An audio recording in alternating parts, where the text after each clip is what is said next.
Ok, muchas gracias Nicole y a todo el equipo de posgrado por la organización de este evento. Bueno, aprovecho de darle la bienvenida. Muy buenas tardes a todas y a todos. Soy Sebastián Ugarte, director académico del Magíster en Gestión de Personas y Dinámica Organizacional de nuestra facultad, programa que está auspiciando y patrocinando esta actividad. Se trata de un panel de discusión y exposiciones sobre discriminación directa, indirecta y exclusión laboral en la comunidad LGTBIQ+. En este evento compartiremos información y experiencias con relación a la realidad laboral de la comunidad LGTBIQ+, compartiremos también asuntos regulatorios a nivel nacional e internacional, así como buenas prácticas en la gestión de personas de nuestras organizaciones.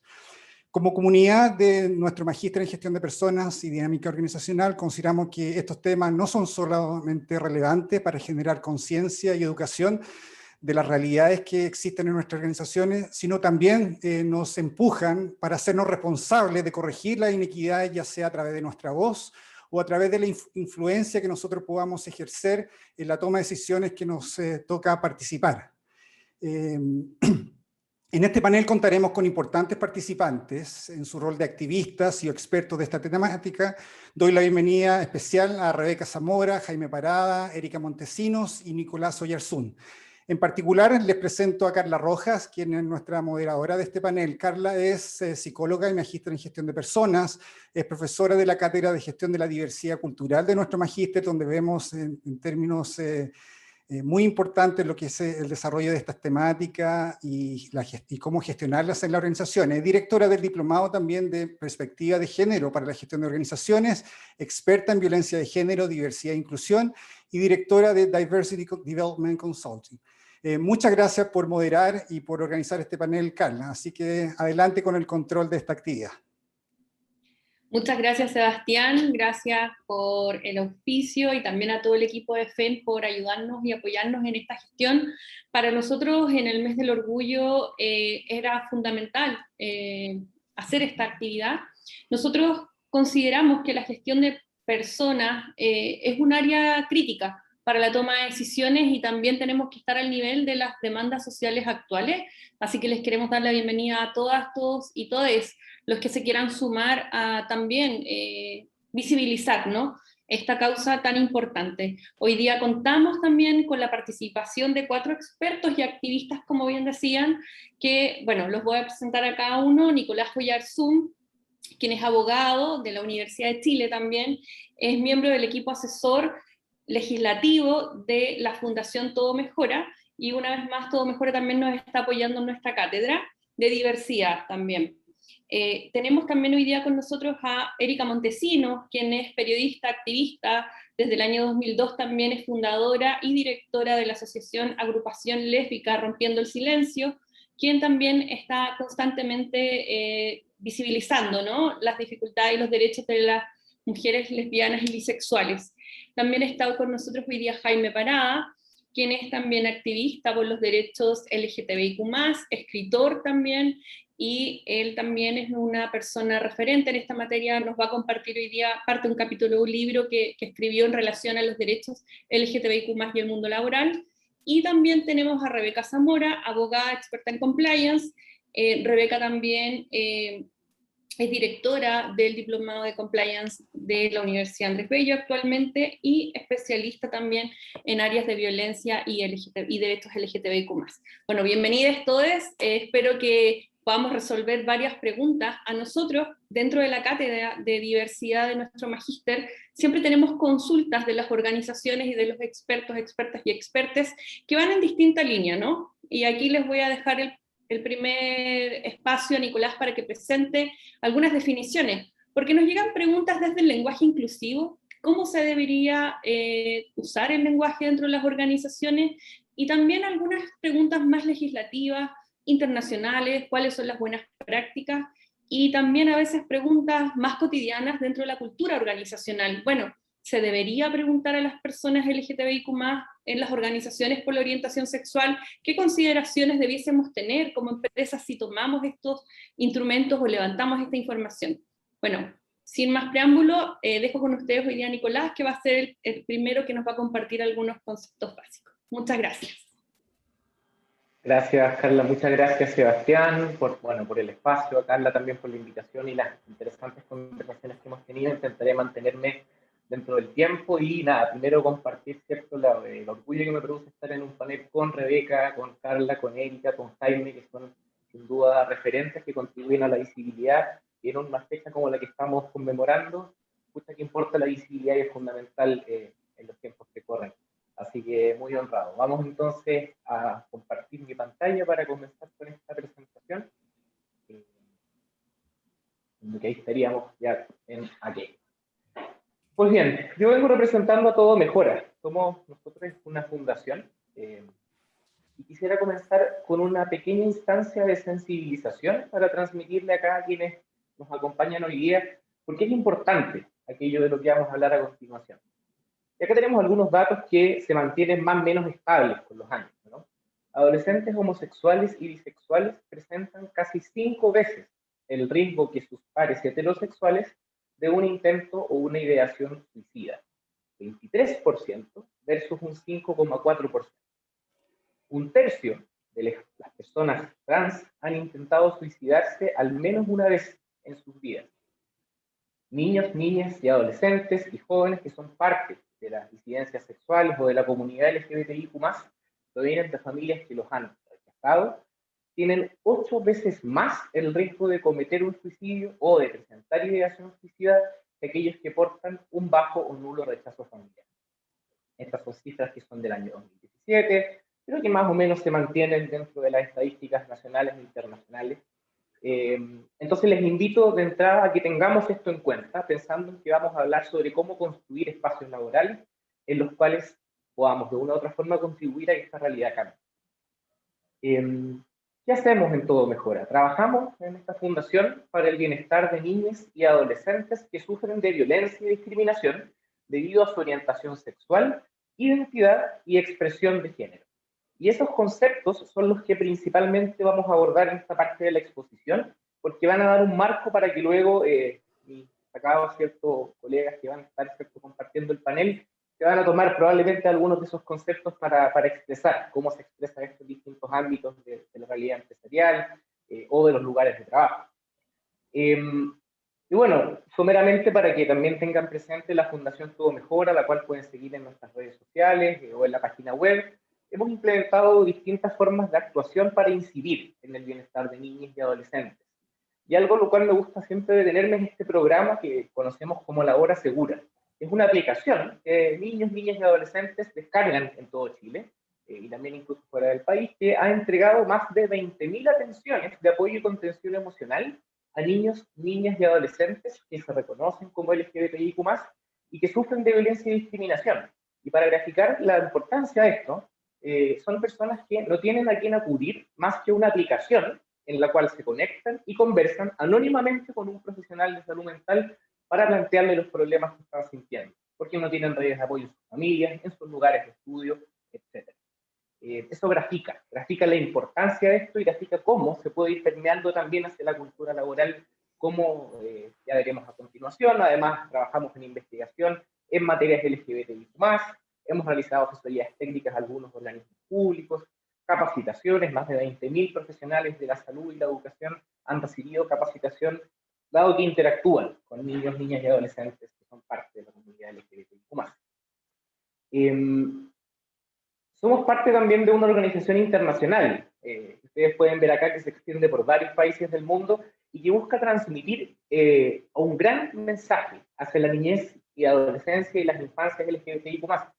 Y es que todo mejora. Por eso el nombre de esta organización, ¿no? Queremos transmitir un mensaje positivo, un mensaje que los niños, las niñas, los niños puedan tener, y cuando estén pasando estos momentos en los cuales el suicidio aparezca como una opción para los problemas que están sufriendo de rechazo familiar en sus espacios como el colegio, va a llegar un día en el cual van a poder vivir sus vidas plenamente.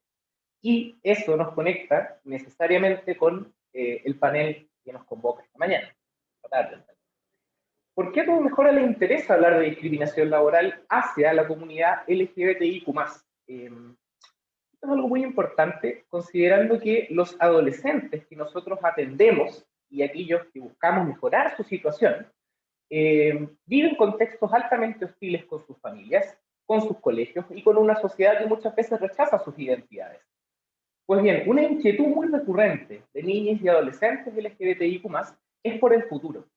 Es cómo el día de mañana se van a insertar en un mundo laboral en el cual no saben si es que van a poder expresar lícitamente cuál es su identidad de género, cuál es su orientación sexual, o cómo decían, digamos, vivir su género. Preguntas como, bueno, ¿me encontraré con un mundo inclusivo que me va a aceptar? ¿O tendré que salir del closet, comillas, nuevamente en el trabajo? ¿Va a ser necesario eso? ¿O voy a tener que volver a someterme a un entorno normalizante que tiende a reprimir mi expresión? ¿Cómo afecta eso la salud mental de estos niños y adolescentes en el día de mañana?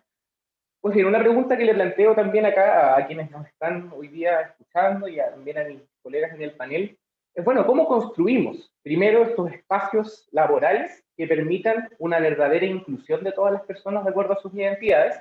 Pero también, ¿cómo le damos una señal a aquellos niños, niñas y adolescentes LGBTIQ+, que van a pasar gran parte de su vida en contextos laborales, de qué es lo que viene para ellos en el futuro? Esa es una preocupación que existe y muchos niños, niñas y adolescentes no ven una respuesta a esa pregunta. Y ahí yo creo que las empresas, ¿cierto?, las organizaciones en las cuales nos vamos a desempeñar gran parte de nuestras vidas, tienen un mensaje importante también que transmitir. El mensaje finalmente de que todo mejora no basta con que lo demos para el colegio, no basta con que lo demos para la familia. También es fundamental pensar en el trabajo y pensar en los espacios en los cuales nos vamos a desenvolver más adelante. Pues bien, algunos conceptos, ¿cierto?, que me gustaría plantear para entender también cómo la sexualidad es algo que en los contextos laborales es importante. Y esto es fundamental para entender también cómo no es que la sexualidad sea algo que simplemente uno vive en un contexto privado, sino que tiene que ver con nuestras identidades como seres humanos. La sexualidad, ¿cierto?, se expresa de múltiples maneras. Involucra, evidentemente, el sexo, la identidad de género, la orientación sexual, aspectos del erotismo, del placer, de la intimidad, desde luego cuestiones también reproductivas, pero la sexualidad se experimenta y se expresa en todos los ámbitos de nuestra vida, y eso incluye lo laboral. A través de nuestros pensamientos, de los roles que asumimos en sociedad, de los comportamientos que somos llamados a realizar o que nos nace realizar en un espacio como el trabajo, nuestras relaciones, deseos, creencias, actitudes, etc. Entonces, la primera invitación es a que pensemos en la sexualidad como una parte esencial del ser humano y que se va a expresar, querámoslo o no, en nuestras familias, en nuestros entornos de la infancia, en los colegios, en la sociedad y, desde luego, en nuestros entornos laborales. Y acá algunos conceptos importantes que hay que tener en cuenta a la hora de hablar de sexualidad, ¿cierto? Y recurrimos siempre a esta pequeña galletita que nos ilustra un poco, ¿no?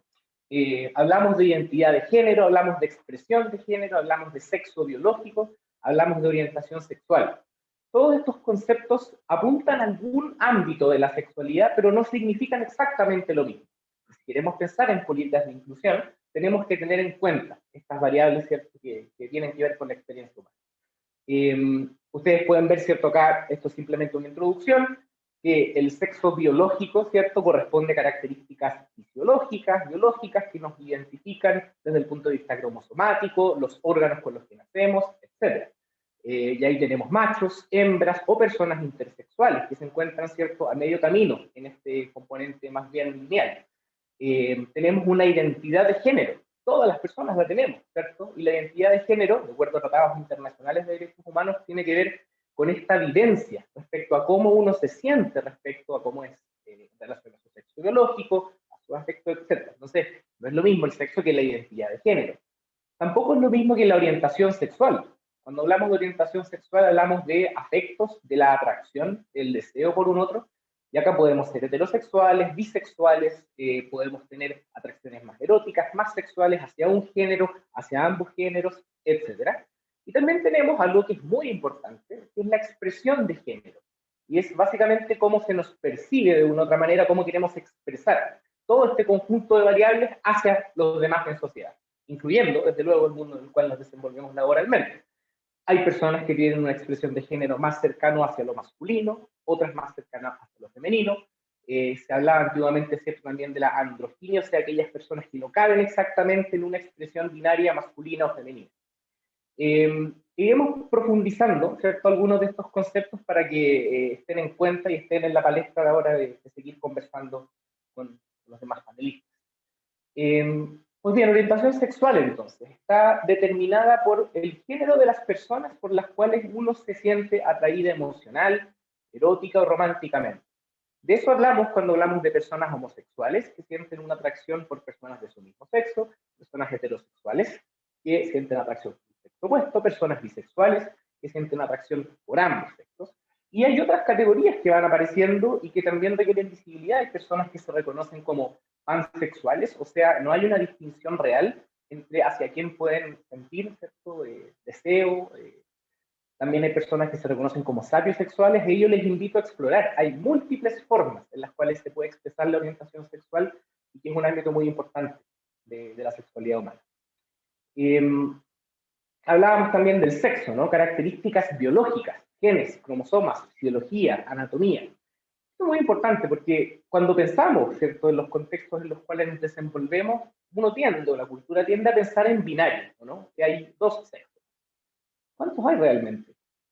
Y efectivamente tenemos modelos binarios que entienden que existen machos y hembras, por ponerlo en esa nomenclatura, con ciertas características fenotípicas y genotípicas, ¿no? Testosterona versus estrógenos, pene versus vagina, cromosomas XY versus cromosomas XX, etc. Pero hoy día, ¿cierto?, desde la literatura, desde la doctrina y los avances, y esto está muy avalado ya por organizaciones internacionales, etc., se entiende el sexo también como un modelo continuo, teniendo quizás ciertos extremos en los cuales hay machos y hay hembras, pero una larga gama de personas no caen dentro de ese binarismo, pues son lo que podemos conocer como intersexuales. Y acá tenemos una cosa muy importante a nivel comparado, se habla, ¿cierto?, del reconocimiento de esta tercera categoría, por ejemplo, del sexo, y que no implique, por ejemplo, la mutilación genital a la cual son sometidas algunas personas en ciertos países al nacer, porque no caben en este binarismo. Pues bien, es esperable que nosotros vamos a encontrarnos en la vida con personas intersexuales y tenemos que hacernos cargo también de la inclusión de ese tipo de personas que no se condigan con este modelo binario de acuerdo a la nomenclatura, ¿cierto?, tradicional. Seguimos avanzando, ¿cierto? El género, muy importante en contextos sociales como el trabajo, ¿no? El género es una construcción, un rol que se nos invita a asumir, que tiene que ver con comportamientos, con atributos que están asociados a un sexo biológico y el significado cultural que tienen ciertas prácticas. Entonces, yo, por ejemplo, nazco macho, por ponerme como ejemplo, se va a esperar que tenga ciertas características, ¿no?, que ocupe ciertos colores, que ocupe ciertas vestimentas. Y ahí hablamos, ¿cierto?, del género, que tenga ciertas características asociadas al sexo y a la forma en la cual una persona ha nacido.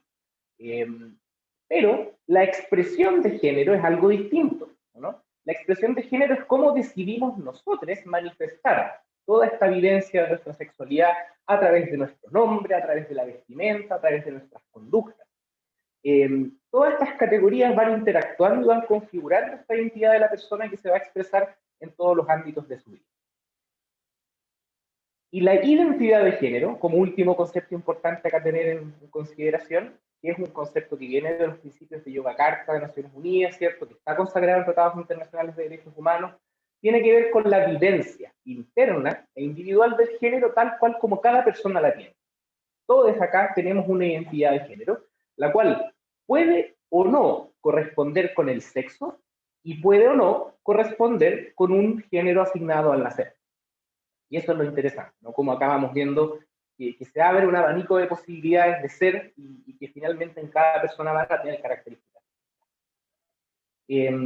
Existen identidades no binarias, personas cuya identidad de género no es incluida o simplemente trasciende el binario hombre-mujer. Uno acá suele acudir a ejemplos de personas famosas porque facilitan, ¿cierto?, la comprensión. Acá, por ejemplo, el primer actor que aparece mencionado, se dice cuando era pequeña soñaba tanto como niño como niña, y en los últimos años he tenido que aceptar que el lenguaje hoy día permite describirme y aceptarme como alguien no binario.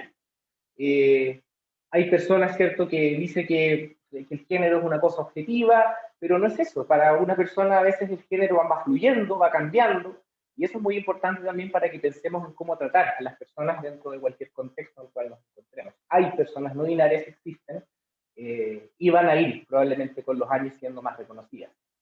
También es interesante tener en cuenta las identidades trans, y nuevamente acá acudimos a algunos rostros más o menos conocidos para que sea fácil, ¿cierto?, su comprensión. Hay personas que no sienten que el género asignado, ¿cierto?, al nacer se corresponde con su propia identidad. El caso típico, ¿cierto?, y célebre de nuestra actriz Daniela Vega, ¿cierto?, Elliot Page, que hizo una transición recientemente que fue más o menos famosa. Entonces una persona transgénero tiene esa vivencia, ¿no?, que no es consistente con aquello que es, por ejemplo, su genitalidad o se le asignó. Hay un problema de audio, parece.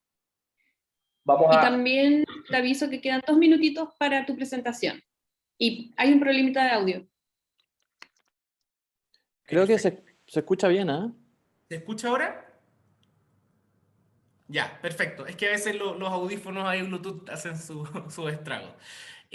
Vamos entonces a continuar. Tenemos personas, ¿cierto?, transgénero, personas transexuales, que es algo distinto a cuando hablamos, por ejemplo, de personas travestis o que hacen transvestismo y transformismo, que tiene que ver con cómo expresan el género y no tanto con su identidad. Puede coincidir o puede que no. Una persona travesti o transformista puede ser que por razones artísticas decide expresar su género de una manera distinta a la cual lo hace en su vida cotidiana. En fin, todas estas categorías, ¿cierto? Entonces les invito a tenerlas presentes.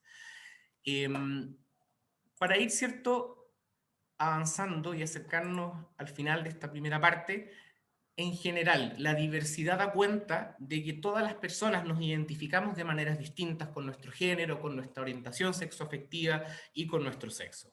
Y es muy importante reconocer que en todos los espacios en los que interactuamos esa diversidad primero es valiosa y en segundo lugar es un tema de dignidad y de derechos humanos el reconocimiento de la misma. Introducir este concepto que quizás si que surgen preguntas lo podemos también tocar. Se ha analizado harto en la literatura el estrés de las minorías, comillas, que consiste en cierta desventaja que tienen las personas que son percibidas fuera de una cultura hegemónica, fuera de una cultura predominante y que viven constantemente bajo el estrés de lidiar con eso y que repercute en sus indicadores de salud mental. Pensando en la empresa como un lugar, por ejemplo, en el cual la salud mental es importante, esto es algo que se tiene que tener en cuenta a la hora de tratar, ¿cierto?, con personas que son parte de la diversidad, las disidencias o las divergencias sexuales. Y por último, acá tenemos un testimonio que grafica un poco lo que hemos conversado, que captamos a través de La Hora Segura. Un chico gay de 17 años en Santiago nos dice: pensaba que las personas homosexuales estábamos enfermas, que yo era un error de la naturaleza, y hoy día entiendo que no hay nada mal conmigo. Bueno, la pregunta es, ese chico, el día de mañana, cuando se inserte en el mundo laboral, debiera poder sentir también que no hay nada mal con que lo sea, ¿no?, en esos contextos laborales. Concluir simplemente con la representación, que es importante, ¿ya? Y acá hay datos que dan cuenta que las personas, cuando se les pregunta si la representación de personajes, de vivencias LGBTIQ+, ayuda a mejorar el entendimiento, y desde luego la visibilidad importa en todos los espacios, en los medios de comunicación y también dentro de la empresa, dentro de la sociedad, dentro de las familias, etc. La visibilidad es la que permite que las personas puedan entender que no hay nada de malo con aquellas disidencias, divergencias o diversidades sexuales. Y creo que con eso, ¿cierto?, iría terminando. Tengo también por ahí al final, en caso que la conversación luego lo permita, Carla, algunas ciertas recomendaciones que podemos dar en caso que surjan preguntas sobre cómo generar espacios afirmativos, pero no quisiera extenderme de momento porque también estoy ahí muy expectante de escuchar las exposiciones que vienen a continuación.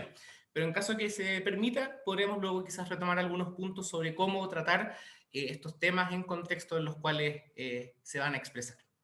Eso. Muchas gracias por Gracias, Nicolás. Muchas gracias por tu gran presentación. Aclara bastante, por lo menos las dudas que a nosotros siempre nos llegan de las organizaciones, y también qué importante la tarea que ustedes hacen y esta conexión, ¿no?, que no solamente es importante en los colegios, en la universidad, sino también mantener este espacio seguro en el lugar de trabajo. Creo que después vamos a tener un espacio para responder preguntas. El tema del estrés de las minorías es súper importante, y también para que se extienda en el resto. Gracias, Nicolás.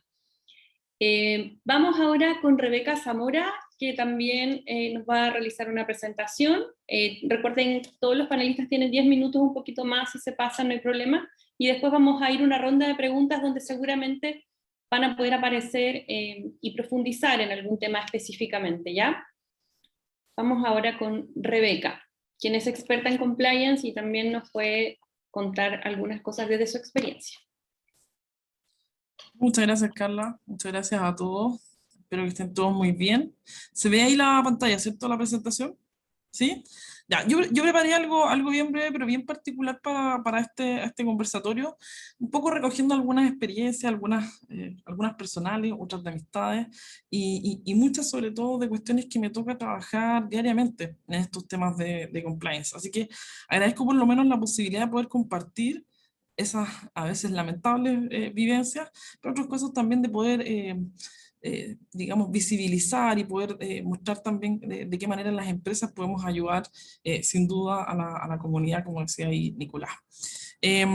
Bueno, estuve buscando algunas noticias para compartirles y la verdad es que, oh sorpresa, no fue tan fácil encontrar algunos recortes para poner en esta presentación. Y yo la verdad es que recuerdo muchos casos, me ha tocado asesorar en muchas oportunidades, digamos, tanto desde la empresa o a personas directamente, y pensé que me iba a tener que poner a escoger, digamos, iba a ser más difícil, y la verdad es que no, sino que más bien tuve que buscar en varias oportunidades poder poner estos insertos. Lo que me hace pensar es que, digamos, viendo también las estadísticas de la Dirección del Trabajo, las estadísticas que suele sacar el MOVI, los estudios que saca anualmente sobre discriminación, me hace pensar que en realidad no es que no existan estos casos, sino que más bien se van invisibilizando, o sea, se van transformando en pequeñas notitas en una página por allí, ¿cierto? Si es que la persona además no quiso hablar, le dio vergüenza, bien entendible, ¿cierto? Porque la familia no sabía, o esta cuestión se va a manejar mal, o el abogado le recomendó que no, porque en el juicio iba a ser peor, etcétera. Bueno, finalmente vamos teniendo muchas veces menos conocimiento de ello. Y bueno, qué decir, comentarios o tratar de buscar reportajes, derechamente me fue muy difícil encontrarlos. Pero sabemos que estos casos existen, ¿ya? Sobre todo las personas que estamos acá, digamos, en este panel, sabemos que estos casos existen, los escuchamos día a día, se nos acercan las personas a pedirnos ayuda, ¿ya? La tecnología, me gustaría partir por acá porque muchas veces hoy día, sobre todo, insisto, estamos hablando desde la empresa, hay una mirada de que la tecnología lo arregla todo, lo supera todo, nos puede ayudar con todo, y efectivamente la tecnología si es que está efectivamente al servicio de las personas, va a significar siempre innumerables avances, innumerables mejoras en la vida de las personas. Pero lamentablemente la tecnología sigue reproduciendo una serie de parámetros y sigue reproduciendo una serie de desigualdades. Mañana vamos a estar hablando de analfabetismo tecnológico. Y esto es muy importante para nosotros. Hay algunos estudios de la WEF, la World Economic Forum, relativos, que digamos, estaban en lo básico, ya discriminación entre hombres y mujeres en este aspecto de tecnología. Todavía no logré encontrar ningún estudio aplicable específicamente a las personas LGTBIQ+. Pero sí con algunas cuestiones que yo creo que es interesante analizar, ¿ya? Según estos estudios, un 22% de los profesionales que trabajan en inteligencia artificial son mujeres, ¿ya? Son el 15% de las mujeres, de las investigadoras de la inteligencia artificial de Google o de Facebook, son el 10%, ¿ya? El 10%. No hay ninguna cifra que se refiera a personas LGTBIQ+, ¿ya? Y si además nos vamos a revisar o a comparar algoritmos en la selección de personas, ¿ya? En la evaluación de personal, cuando ya están dentro de las compañías, o directamente a la hora de buscar un trabajo, nos encontramos con que ya existen hoy día inteligencia artificial a través de los algoritmos, escogiendo personas, reclutando personas, pero con los mismos sesgos que nosotros tenemos. Es decir, los sesgos que en nuestra realidad operan respecto a hombres, mujeres y personas LGTBIQ+, personas en situación de discapacidad, etcétera, están operando también en estos algoritmos. Entonces, palabras como líder, competitivo, dominante, se asocian más bien a los varones, ¿cierto? Heterosexuales, salario negociable, apoyo y comprensión, más bien a las mujeres, ¿ya? Y esto, digamos, dentro de estos estereotipos heteropatriarcales que en el fondo se siguen reproduciendo. ¿Cómo nos dimos cuenta de esto? No lo habríamos, digamos, sabido y seguiríamos alabando sin duda la tecnología si es que no hubiera sido por el caso de Amazon, ¿ya? Amazon tiene un algoritmo que evalúa distintos candidatos que quieren ser parte de la compañía, ¿ya? Donde va recibiendo constantemente currículum y los va clasificando entre personas que son más aptas para uno u otro puesto, ¿ya? Y la verdad es que después de varios años, ¿no? Al analizar cómo clasificaba este algoritmo a las personas, se dieron cuenta que hacía una segregación entre hombres y mujeres que iba penalizando los currículos donde aparecía la palabra mujer y lo iba asociando a palabras más bien negativas. Este estudio se está haciendo recién ahora respecto a otras categorías de discriminación, probablemente va a estar a finales de este año, y por lo tanto me parece que desde ya adelantar que pueden ser resultados bastante interesantes, bien relevantes, y que son cuestiones que nos deben empezar a preocupar, porque el reclutamiento cada vez es menos a través de una entrevista tú a tú, esa recepción de currículum que alguien te lo lee. O sea, hoy día eso no pasa. De 300 currículum que recibe una empresa, solamente 20 llegan a ser revisados por una persona de carne y hueso como ustedes, como yo. ¿Ya? El resto hay una máquina que directamente los clasifica, los elimina, los penaliza, les da ciertos puntajes y los deja bajo ciertos márgenes. Es muy interesante saber cómo eso nos está empezando a afectar a nosotros, pero les digo, todavía estamos en un nivel muy bajo.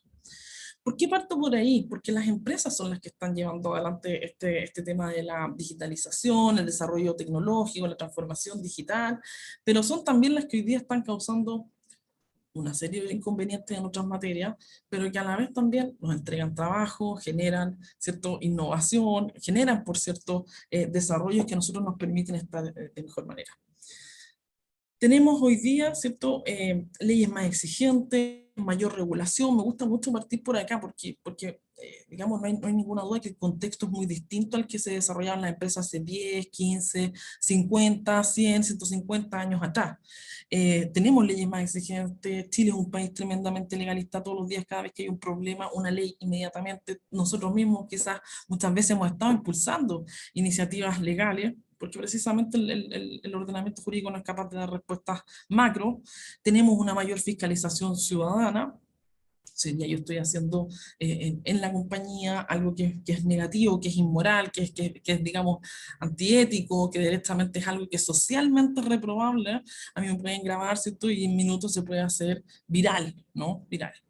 Estamos con una exigencia en relación al rol de las empresas que es mucho más alto al que ocurría hace unos años atrás. Les estamos pidiendo a las empresas que se comporten como personas, que se comporten como nosotros, como buenos ciudadanos corporativos, ¿cierto? Ya no nos basta solamente con que sean sustentables, que generen ganancias, que puedan estar en el mercado, ¿cierto? Que nos vendan buenos bienes y servicios, y que si no lo hacen nos respondan. Tienen que ser además sostenibles. Significa que además tienen que, no solamente sustentables, o sea, sostenibles, tienen que además lograr desenvolverse o relacionarse de una manera adecuada con el medio ambiente, porque si no, lisa y llanamente van a desaparecer. Les puede ir muy bien, pueden tener excelentes ganancias, pero su reputación puede verse afectada por temas que no necesariamente tienen que ver con su productividad. Y no cabe ninguna duda que de cara a los desafíos que tiene este nuevo siglo, con pandemias, con crisis sociales, con desigualdades, ¿cierto? Con las esperanzas que tienen las personas muchas veces en que hayan instrumentos legislativos que puedan modificar sus realidades, cuando en la práctica sabemos que también va a depender muchísimo de lo que las empresas quieran hacer. Las empresas son las que nos entregan el trabajo. Siempre yo me imagino que muchos escucharon, ¿cierto?, de niños hablar de el trabajo dignifica. Efectivamente, el trabajo no es lo que le da la dignidad al ser humano, pero ayuda a dignificar, porque finalmente el trabajo, tanto de nosotros como el de nuestros padres, se va materializando en la realidad que nosotros vamos viviendo. Para poder hacer frente entonces a todos estos fenómenos, a todos los temas anticorrupción, yo me dedico fundamentalmente a todos los temas que tienen que ver con la anticorrupción en las compañías, y desde ahí desarrollar el cumplimiento normativo, tienen que ver con esto. Se pueden atacar a través del compliance. Yo les diría que hoy día las compañías, yo veo una preocupación importante por esto. Estas eran áreas donde antes, si había crisis económica, se recortaba inmediatamente. Este era el lugar donde se podía economizar, digamos, rápidamente los costos, los gastos. Y hoy día les diría que no, que hoy día esto tiene una importancia que es no menor, porque esto muchas veces depende de su supervivencia. Es una cuestión que les preocupa día a día. Entonces, me consta que quieren hacer algunos esfuerzos, ¿ya? Siempre van a haber elementos negativos, pero les diría que la mayoría se está poniendo a tono con esto, ¿ya? ¿Qué podríamos hacer entonces para poder trabajar todo lo que tiene que ver con discriminación, digamos, en el mundo laboral? ¿Cómo trabajar un programa de compliance o de cumplimiento con esta perspectiva LGTBIQ+? Primero necesitamos una decisión de la administración. Estas cuestiones no vuelan, por así decirlo, no sirven si es que las personas que están arriba en la cúpula administrando no toman la decisión de decir, yo me quiero hacer cargo de este tema. Yo tengo un problema, lo reconozco y me quiero hacer cargo de esto. No hay ninguna empresa que haya nacido impoluta. O sea, todas en algún minuto tienen que tomar la decisión de hacerse cargo de esto. Luego hay que hacer un diagnóstico. Hay compañías que esto nunca es, digamos, resultado del azar, pero hay compañías que por A o ese motivo, sus ejecutivos o el grupo a través del cual surgió, se formó, efectivamente tenían una visión de que estos temas eran importantes, a lo mejor tenían la presencia de un miembro que tenía una sensibilización mayor o que pertenecía a nuestra comunidad, por ejemplo, y por lo tanto fue generando desde el inicio esas políticas. Pero a veces ocurre que no, a veces ocurre que ni siquiera saben, no tienen ni siquiera idea, nunca han hecho ningún tipo de mediación. Entonces, sabiendo que esto es importante, tomando la decisión de hacerse cargo, hay que hacer un diagnóstico. ¿Ya? Hay que hacer un diagnóstico. ¿Cómo se perciben, cómo se viven estos temas dentro de la compañía? ¿Qué es lo que las personas realmente sienten? ¿Creen que pueden llegar, ¿cierto?, y hacer esa segunda salida del closet que hablaba Nicolás, ¿cierto? Bueno, como si no hubiese sido tan fácil, digamos, la primera, hay que hacer además esta segunda. ¿Pueden realmente las personas sentirse tranquilas mencionando eso? ¿Hay una cultura de respeto? ¿Hay ignorancia en relación a todos estos conceptos que se mencionaban hace un ratito? ¿O hay conocimiento de las personas? ¿Hay interés de trabajarlo? Bueno, para eso es el informe diagnóstico. Tengo que desarrollar política. Yo estoy segura que acá si alguno, ¿cierto?, la mayoría si es que ha trabajado en empresas, yo les pregunto, ¿se han leído su reglamento interno? Lo más probable es que me digan que no. Reglamento interno es un libraco que tiene como 200 páginas, que es una reproducción de normas del Código del Trabajo, copy-paste, ¿cierto? Como una mezcla, ¿cierto?, de leyes que tienen que estar ahí en el reglamento interno, pero que nadie lee. Uno se va a encontrar si va a revisar las carpetas laborales con la gente que firmó, que lo recibió, pero la verdad es que un poco más allá uno ve el basurero y la gente ya, digamos, allá mismo se deshizo de ese documento porque nadie lo quiere leer. Entonces tengo que hacer políticas más bien sencillas, amigables, cortas, precisas, concisas, que le digan a las personas cuestiones bien específicas, qué es lo que necesitan saber. Esto se tiene que ir trabajando día a día, de un día para otro, ¿cierto? Pretender que todas las personas sean expertas en temas LGTBIQ+, en integridad, ¿cierto?, en desarrollo sustentable, eso es básicamente una ilusión. Por lo tanto, tengo que entonces, a partir de esos diagnósticos, ir elaborando políticas. Si la cultura organizacional es más elevada, probablemente podrán ser políticas, digamos, mucho más robustas, pero si no, hay que partir por políticas sencillas. Un código de conducta es muchísimo mejor que un reglamento interno. Nos resume de una manera mucho mejor cuál es la visión, misión y los valores que nosotros queremos para la compañía. Tener, en cuarto lugar, una línea de integridad, ¿cierto? Cada vez me gusta decir menos llamarle canales de denuncia a lo que son en realidad canales de denuncia, donde las personas internamente, ¿cierto?, pueden hacer llegar una queja, un reclamo, una denuncia respecto a situaciones que están viviendo. Muy útiles hoy día en todo lo que tiene que ver con temas de integridad, pero también en todo lo que tiene que ver con el acoso sexual o el acoso laboral. ¿Ya? Hay gente que a veces no se quiere identificar, tiene mucho temor de acercarse a la compañía a hacer un reclamo, y estas líneas de integridad, que además son anónimas, si no nos sirven, digamos, pueden ayudar a conocer o tener mayor conocimiento respecto a temas que puedan generar mayores sensibilidades en las compañías. Este tema en particular, hay una persona que siempre está discriminando, que hace este tipo de chistes, este tipo de broma, etcétera, a través de las líneas de integridad, que insisto, prefiero ese nombre en lugar de denuncia. Hay una persona encargada, una persona responsable, ¿cierto? Alguien a quien, porque esto hay que ponerle recursos, esto no es buena voluntad, esto no es un voluntariado, ¿cierto? Lo que nosotros hacemos, ¿cierto?, fuera de nuestro trabajo es un voluntariado. Trabajar en temas de integridad en las compañías no es un voluntariado, esto hay que hacerlo, hay que comprometerse, así que tengo que tener una persona responsable y tengo que asignarle recursos, pero es menos de lo que se cree. ¿Ya? Es menos de lo que se cree. Hacer capacitaciones, tener buenas ideas, hacer sensibilización, comunicación estratégica, no es tan caro como parece cuando uno le quieren vender un programa de compliance. Capacitar, sensibilizar. Aquí, si nosotros esperamos o pretendemos, ¿cierto?, que las personas se lean ese reglamento interno versus que nos escuchen una charla 15, 20 minutos, que sea un tema en la reunión mensual de media hora, ¿cierto? O que sea una capacitación semestral, con evaluación, con seguimiento. Hay gente que a la que le va a costar más, y de eso también nos tenemos que hacer cargo. Me parece que es mucho más atinado que estar pretendiendo que las personas aprendan lamentablemente solas. ¿Con qué van a aprender? ¿Con la televisión? ¿Con todas las críticas que le podemos hacer? ¿Con el internet? en las familias, si estos temas no se están hablando, bueno, lamentablemente hoy día son las empresas las que tienen que asumir esos roles. ¿Ya? Sobre todo roles de educación, en todo lo que atañe, digamos, o lo que afecta finalmente al trabajo. Yo eso siempre me gusta explicárselo a los ejecutivos, mire, esto es bien lamentable, pero no tenemos ni educación sexual integral, no tenemos una televisión, ¿cierto?, de calidad que incluye estos contenidos, no tenemos cuotas de estos contenidos en ciertas plataformas, así que mire, lamentablemente como esto va a ser un problema para usted se tiene que hacer cargo. Y si lo hace, mire, va a tener mejores trabajadores, más contentos, etcétera, y le puedo mostrar un montón de estadísticas, es así, ¿ya? Y por último también, esta es la parte un poco negativa, pero hay que tener sanciones, ¿ya? A mí, yo no soy muy amiga del punitivismo, nunca me ha gustado mucho el castigo, prefiero cierto la educación, pero a veces nos vamos a encontrar con personas que en realidad no nos van a querer colaborar, no van a querer educarse, no van a tener ninguna intención tampoco de conocer. Mucho de esto es un tema de conocer, es un tema asociado a la ignorancia. No van a querer participar o van a insistir en prácticas acosadoras, en prácticas discriminadoras, y bueno, en algún minuto yo tendré que tomar la decisión. Y la verdad es que si yo sigo tomando decisiones laborales en base a qué es más barato para despedir a una persona, y estoy dispuesto a pasar por alto discriminación, faltas a la ética, directamente ciertos actos de corrupción. La verdad es que el ejemplo que yo voy a seguir dando siempre es negativo. Estos temas, ¿cierto? La discriminación LGTBI en un ambiente laboral es tan grave como un hecho de corrupción y amerita la misma sanción. La misma mano dura, tolerancia cero a la corrupción, estos son actos de corrupción. Lo que pasa es que atacan a un grupo mucho más pequeño, pero aquí hay una desviación de poder, hay un abuso del poder que tienen ciertas personas para administrar y atropellar además de paso estos derechos, ¿cierto? Acá, Nicolás, ¿cierto? Mencionaba hace un ratito, ¿cierto?, esta ley de inclusión. Bueno, las personas nos vamos a preguntar, bueno, ¿será inclusivo este mundo laboral? Hay personas, ¿cierto? Incluso yo he escuchado personas de nuestra misma comunidad que dicen, oye, ¿qué ley de inclusión? No queremos ley de inclusión, yo quiero tener las mismas oportunidades, yo quiero luchar codo a codo para llegar al mismo lugar. Se lo escucho a mujeres también cuando dicen, no, es que yo no creo en el feminismo ni en la equidad de género, porque yo no quiero cuotas, yo quiero llegar de la misma manera, no quiero competir con ventaja.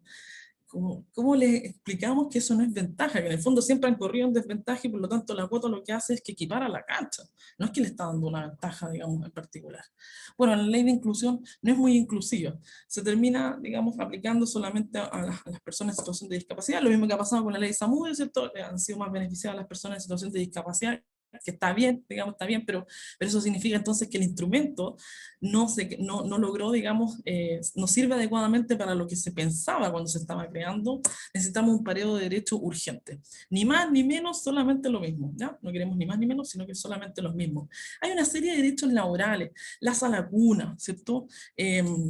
Por mencionar solamente algunos ejemplos, el postnatal, bonos, digamos, compensaciones asociadas a la maternidad, asociadas a los hijos en el colegio, ¿cierto? Que lamentablemente, si la compañía no tiene esta perspectiva, no se va a hacer cargo de algo que efectivamente la ley ya no se hace cargo, ¿cierto? Que tiene que ver con los hijos de segunda, tercera y cuarta categoría, incluso que nos podemos encontrar dentro de este grupo de la población. Pero podemos hacerlo, podemos todavía corregirlo, parear los derechos, ¿cierto?, voluntariamente, de manera autorregulada, decir, mire, ¿saben qué? Ese bono, ¿cierto?, de matrimonio que nosotros le damos a las personas heterosexuales cuando se casan, también lo vamos a hacer en el caso de los AU. Y lo vamos a hacer si es que son personas del mismo sexo o distinto sexo. Mire, está bien, ese hijo que usted tiene, ¿cierto?, que el Estado no le reconoce la maternidad, qué sé yo, porque usted no lo parió, ¿cierto? Yo igual le voy a reconocer que usted efectivamente sea la segunda madre, aunque no sea, ¿cierto?, aunque biológicamente, digamos, pero sí voy a reconocer esa familia que hay detrás y le voy a asignar los mismos. Bueno, eso se puede hacer. Vamos a establecer la cuota. ¿Sí? 2 minutitos, 1 minutito para cerrar. Estamos en el... Sí. Gracias. Puedo tener la cuota trans, ¿cierto? Puedo entender que hay un acoso, como está ocurriendo en Argentina, ¿cierto? Tengo que tener cuidado con el pink watch, etc. Y me quiero ir acá, que esta es la última parte, afortunadamente, esta es la última lámina. Algunos casos que son evidentes y contarles un poco de experiencia. El espacio laboral. No siempre vamos a poder tener, ¿se han fijado? No sé si se han fijado que sus compañeros de trabajo tienen muchas veces los dibujos de los niños, las fotos de toda la familia. Muchas veces las personas, ¿cierto?, que pertenecemos a esta comunidad no sentimos la misma libertad para hacer eso, ¿ya? En los baños, si es que entramos al baño con sabiéndose ya, digamos, nuestra condición abiertamente, las personas a veces se persiguen, creen que uno les va a hacer algo, una cuestión súper incómoda. La apariencia, ¿cierto? La molestia constantemente porque una persona es más masculina, que porque es muy femenina, que porque es muy amanerada, ¿cierto? Eso que ustedes han escuchado siempre. Los bonos o compensaciones que yo les mencionaba, no cuesta nada hacer esa diferencia. Yo me preocupo cuando me tocan esas políticas, revisar políticas de compensaciones, de bonos por matrimonio, por hijo, por segundo hijo, por educación. Oye, asegurémonos, un poquito del lenguaje, asegurémonos de que sirva para esas personas. Yo les pregunto de repente a estos gerentes, oye, pero usted, ¿y si son dos personas del mismo sexo? Usted, sí, no, obvio que sí. Bueno, pero pongámoslo, si no cuesta nada. Preguntas directas, ¿cierto? Ahí yo creo que en la comunidad tenemos muchas diferencias, si es que esto es político, no es político, si hay que decirlo, no hay que decirlo, si es que es privado, no es privado, ¿cierto? Yo creo que en realidad lo que molesta muchas veces es la pregunta tan directa, porque ustedes no les andan preguntando, oye, tú eres heterosexual, ¿cierto? Eso es como un poco raro, ¿no? Es un poco raro. Y algunos casos solamente mencionarles, ¿no? Algunos ejemplos de la vida real, ¿no? Personas como, te invito a trabajar a mi casa, ¿cierto? Y después aparecen denuncias de acoso sexual, ¿no? Como que te invité a mi casa, te invité a una invitación distinta. Me ha tocado ver eso con personas del mismo sexo. Y la verdad es que si uno le pregunta a la denunciante, bueno, ¿y tú por qué pensaste eso?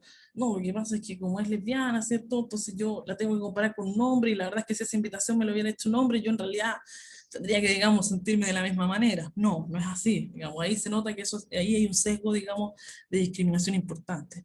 Es muy colita, ¿cierto? Es una palabra súper violenta, encuentro yo, por eso se escucha harto, ¿cierto? No, que esta persona es muy colita para hacer tal cuestión, es muy afeminado, no sirve para esto, ya puede levantar tal cuestión. Lo mismo, digamos, lo mismo ocurre con las mujeres. Las invitaciones al matrimonio, fíjense que el fin de semana puse que venía este conversatorio en Instagram y dos personas me contaron, digamos, de distintos lugares, que les habían invitado a un matrimonio. A uno le habían dicho, no, ven tú solo, digamos, pues ya sabían que tenía pareja, y a otro le habían dicho, le habían extendido la invitación, y cuando él había dicho que iba con una pareja del mismo sexo, le habían dicho, mira, en realidad no. ¿Ya? Me ha tocado ver también grupo mujeres, ¿ya? Este es un caso cercano. Grupo mujeres, ¿no? En un trabajo, mira, este es un chat donde solamente existe, ¿cierto? Mujeres, no sé, tal empresa, ¿cierto? Y resulta que algunas mujeres no entran ahí porque son lesbianas. Entonces tú preguntas, bueno, ¿y por qué yo no estoy en ese grupo? No, no, que es solamente mujeres. Entonces como que si uno perdiera además cualquier calidad, cualquier condición, no pudiera hablar, digamos, de algunos temas. Aislamiento por atipicidad, ¿ya? Esto es una forma de acoso laboral brutal. Las empresas se tienen que hacer cargo porque cuando nosotros dejamos de preguntarle el fin de semana a una persona qué hizo, dónde estaba, con quién estuvo, ¿cierto? De mirar, no sé, cosas son pedestres, ¿no?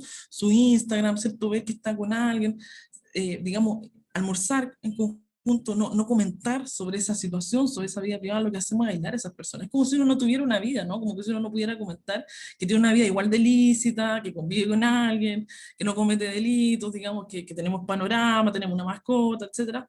Pero esa forma de aislar a las personas, digamos, de algún modo, ignorando completamente su vida, su existencia, es una cuestión que en los trabajos se vuelve muy, muy brutal, muy dura, que implica, digamos, directamente un menoscabo, que generan eventuales problemas ya, digamos, de salud muchas veces para las personas, y cuestiones de las que hay que hacerse cargo. Les diría que de este último tema, el aislamiento, se ve mucho porque las personas sienten que no pueden compartir fotos, experiencias de la vida, o simplemente no hayan que preguntarles.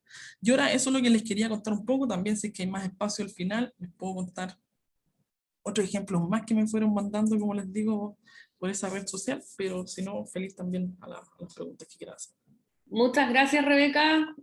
Gran presentación también, y nos muestra la realidad de lo que están haciendo hoy día las empresas en el compliance también, a través de Con Perspectiva LGTBIQ+.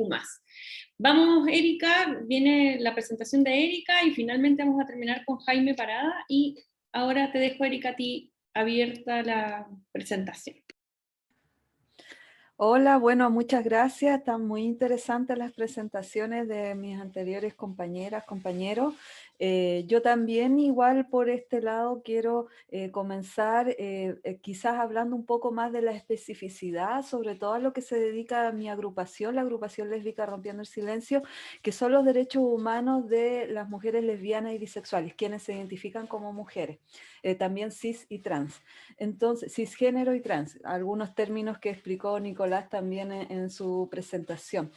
Y específicamente me quiero referir quizá a algunas cifras, lo mío es sumamente breve, porque tampoco quiero alargar tanto, pero y tampoco repetir también lo que ya han dicho los demás compañeros. Voy a compartir aquí pantalla. Acá está. Ya, perdón, ahí voy a... No lo tenía al principio. Ahí está. Bueno, en esta presentación quiero hablar sobre estos espacios laborales y la pandemia también. ¿Cómo ha afectado también la pandemia a nuestras comunidades? ¿Cómo aquellas, digamos, discriminaciones, segregaciones que antes vivíamos cotidianamente, hoy esas se han amplificado también? Y sobre todo en el espacio laboral, siendo que también en el espacio laboral muchas de nosotras y nosotres hemos vivenciado, si bien hemos vivenciado cierta discriminación, muchas veces esta no, en las cifras, por ejemplo, no se manifiesta de esa manera. Me refiero que algunos estudios que se han realizado, algunas investigaciones que se han realizado desde las comunidades, cuando se pregunta sobre los espacios de discriminación, generalmente lo laboral está como, digamos, muy bajo porcentaje, muchas veces porque tenemos que vivir cierta doble vida, ¿verdad? Muchos se ocultan, muchas y muchos se ocultan por miedo a esta discriminación, por miedo a esta violencia. Bueno, primero contarles que nosotras en la agrupación lésbica Rompiendo el Silencio hicimos un estudio exploratorio que se llamó Ser lesbiana en Chile el año 2018, fue lanzado el 2019, y es, aunque ustedes no lo crean, es el primer estudio, ¿cómo se llama? El primer estudio en realidad de estas características que se realiza. Se han realizado tesis, se han realizado investigaciones, ¿verdad? De otra índole, pero nunca quizá un estudio de estas características donde se tenga en cuenta la especificidad del ser lesbiana en Chile. Generalmente se hace de todo el grupo, ¿no? LGBTIQ+, y casi siempre la L tiene un apartado muy pequeño, ¿no? Esa invisibilidad también hay que denunciarla de lo que hay también respecto a las mujeres lesbianas y bisexuales. Bueno, una de las preguntas que se hizo en general en este estudio, ¿cuál era tu ocupación principal? Y ustedes pueden ver que un alto porcentaje es un trabajo dependiente, baja, ¿cierto?, a un trabajo ya más independiente, jefas de hogar, bueno, sobre todo también estudiantes, cesantes o jubiladas. Así se identificaron esta caracterización que se hizo de este estudio. Ahora, dentro de estas, digamos, trabajadoras, se podría decir, también hay bastante trabajo informal. Y por eso yo decía desde un inicio que este trabajo informal se amplificó ahora con la pandemia. Y tenemos muchas compañeras, por ejemplo, sobreviviendo, entre comillas, en esos trabajos informales que han tenido que vivenciar luego de la pandemia. ¿Cuáles son las características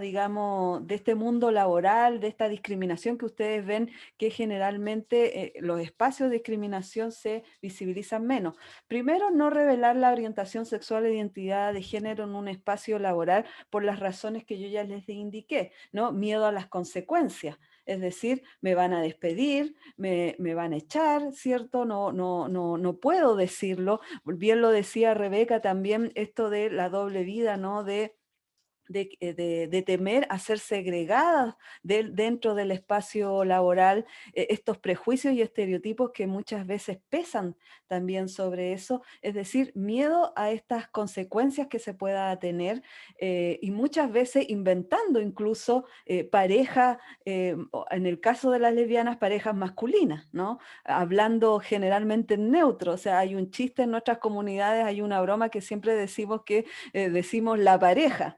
Entonces ahí, algo está ocultando cuando decimos, por ejemplo, la pareja, ¿no? Entonces, o no se refieren a, por ejemplo, mi esposa, mi pololo o mi polola. Entonces, generalmente cuando te refieres a mi pareja es porque a lo mejor hay algo que está ocultando. Entonces, más allá de la broma, es lamentable muchas veces que tengamos que estar vivenciando ese temor, porque muchas veces las empresas no tienen estas campañas quizás bueno, obviamente se critica mucho el pinkwashing, ahí estoy de acuerdo con Rebeca también, que muchas empresas no tienen en el tiempo algo sostenido, ¿no? De un trabajo con sus trabajadoras y trabajadores para la real inclusión, sino que eso se ve, por ejemplo, en fechas emblemáticas como la de ayer, del 28 de junio, el Día del Orgullo, y el resto del año no vemos el mismo ímpetu, a lo mejor, ¿no?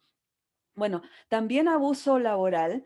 El abuso laboral no solamente a LGBTIQ+, sino que también a otros sectores. Ahí, ¿qué es lo que yo podría decir? O sea, en ese sentido, nosotros vemos también que muchas veces este pinkwashing, si bien se quieren obviamente dar de inclusivos, pero están cometiendo abusos laborales con otros sectores, con los migrantes, con las migrantes, ¿cierto? Con las personas con discapacidad funcional en ese sentido o no tomando medidas al respecto. Entonces, ¿por qué nos vamos a preocupar solamente de que no haya violencia hacia nosotros? Obviamente estamos incluidos y voy a celebrar, por ejemplo, que la empresa saque la banderita si por otro lado está cometiendo unos tremendos, ¿verdad? Abusos laborales con otras personas de la sociedad. Y en ese sentido creo que por eso muchas veces no se valida esta creencia de las empresas con la bandera y todo eso, porque tienen prácticas laborales muy cuestionadas. Hay un sentimiento de desprotección ante los despidos. Generalmente a nosotras nos pasa las denuncias que nos llegan, que muchas, por ejemplo, muchas compañeras denuncian estos abusos y este maltrato laboral, pero no se atreven a denunciar. ¿Ya? Ahí yo creo que sería bueno también algunas cifras, nosotras no lo tenemos lamentablemente, que hablara, por ejemplo, de cuál es, digamos, el tema de ir a denunciar a la Dirección del Trabajo u otros organismos, porque hay este sentimiento. No creo que avance, no hay, por ejemplo, leyes específicas que protejan, por ejemplo, que nos protejan, ¿no? Bueno, si bien hay una ley antidiscriminación que hoy en día se está modificando porque se promulgó, o sea, lo que hay es muy débil, muy, muy, muy débil, entonces realmente no hay una real protección para hacer frente, digamos, a los despidos, o sea, necesidades de la empresa, por ejemplo, ¿no? Necesidades de la empresa, ¿cierto? Y es tan general, por ejemplo, eso, que muchas veces las empresas se escudan, ¿no? Digamos, para no decir que el despido real está siendo por la orientación sexual, la identidad o incluso la expresión de género. Lo otro es sentirse excluida, ya que nombré la expresión de género, sentirse excluida por la expresión de género, también lo dijo Rebeca, ¿no? Las burlas, la humillación, esto de armar este grupo de WhatsApp solo mujeres y, por ejemplo, no considerar a la compañera que es visiblemente lesbiana por no considerar este prejuicio y estereotipo, no considerar la mujer.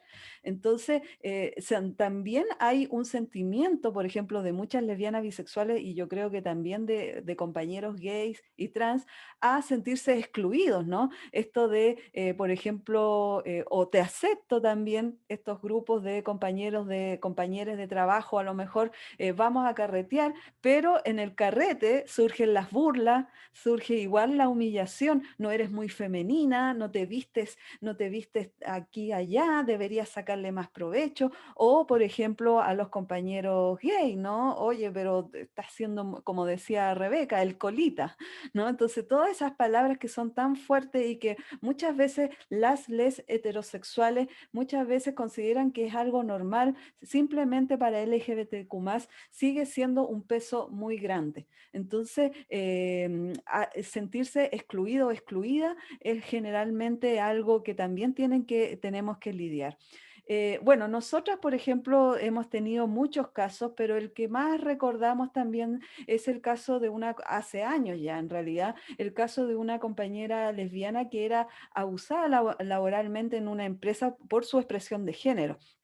Ella era una compañera con una expresión de género masculina y trabajaba en una fábrica, por ejemplo, y en esa fábrica, una ignorancia total, donde la mayoría de los empleados y empleadas eran varones, ¿no? Se burlaban de ella por su expresión de género, llamándola camiona, que en el fondo hoy en día, menos mal que la palabra camiona está teniendo cierto, nos estamos apropiando de esa palabra que nos quisieron colgar también, u otras también que donde la humillaban. Pero era tan así que escaló ese caso que, por ejemplo, ella estaba, la encerraban, por ejemplo, a veces en una bodega como una especie de castigo, ¿no? O sea, de un castigo a ver si así aprendes a ser mujer.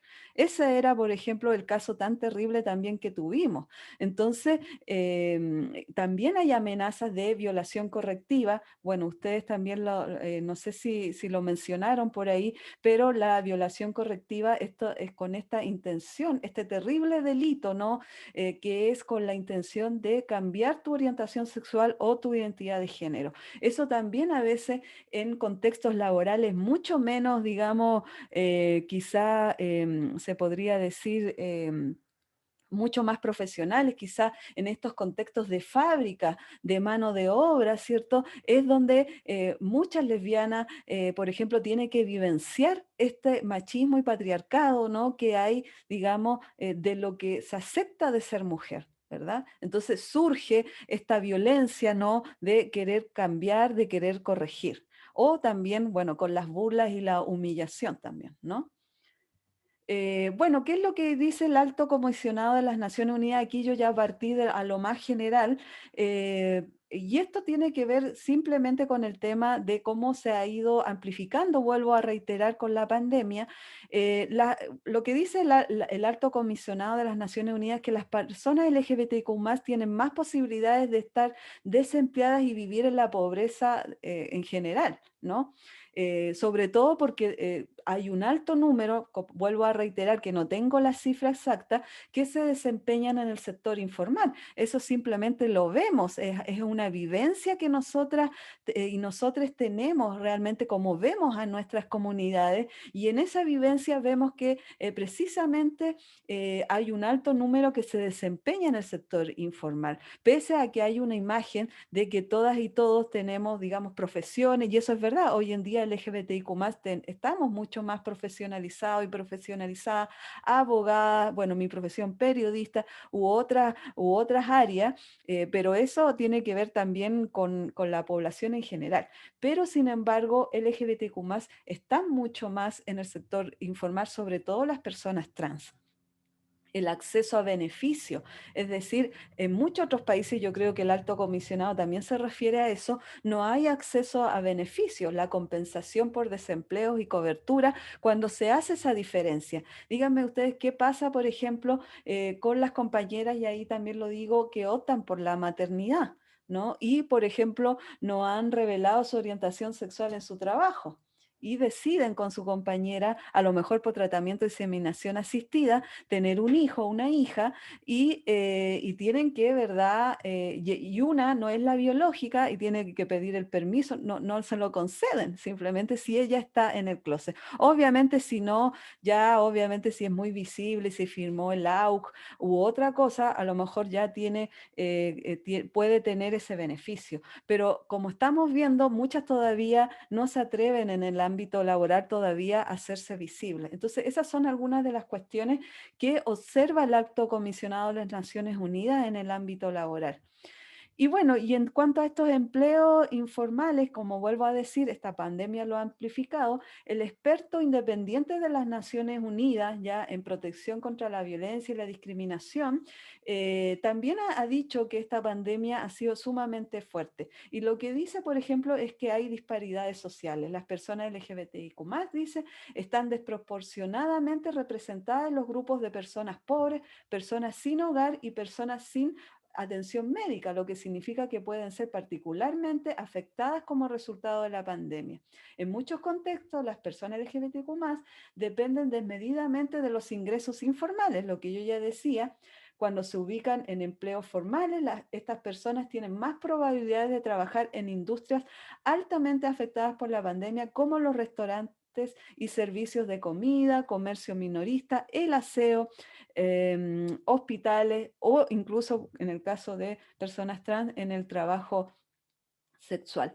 Entonces, yo creo que son de repente, estos puntos que hay que mirar, ¿verdad? De la interseccionalidad que nosotras también tenemos que tener dentro de nuestras comunidades, en el sentido de que yo, por ejemplo, si soy lesbiana y a lo mejor puedo ser profesional y todo, pero también tengo que ver que hay compañeras que a lo mejor no lograron o no tuvieron esa oportunidad a lo mejor para estudiar y se tienen que estar desempeñando en el campo informal, donde viven un montón de violencia. Obviamente antes siempre, por ejemplo, también era la imagen, ¿no? Y bromeábamos con eso, incluso en las mismas comunidades de la lesbiana que trabajaba en un taller mecánico, ¿cierto? U otras labores sumamente esenciales hoy en día, donde ellas reciben mucho más esta violencia, sobre todo por su expresión de género. Y por eso quise detenerme y analizar ese punto, porque muchas veces no se toma en cuenta, ¿no? Es decir,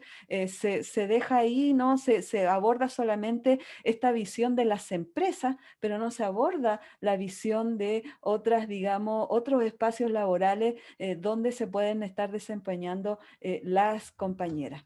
Así que esa sería mi presentación, muy, muy cortita, porque creo que ya se ha dicho bastante, pero quise hacer hincapié mucho en este punto, sobre todo por lo que trabajamos nosotras en nuestra agrupación, que son los derechos humanos de nuestras compañeras lesbianas y bisexuales. Gracias. Muchas gracias, Erika. Grandes datos también y muy ilustrativos los ejemplos que lamentablemente tenían para contar.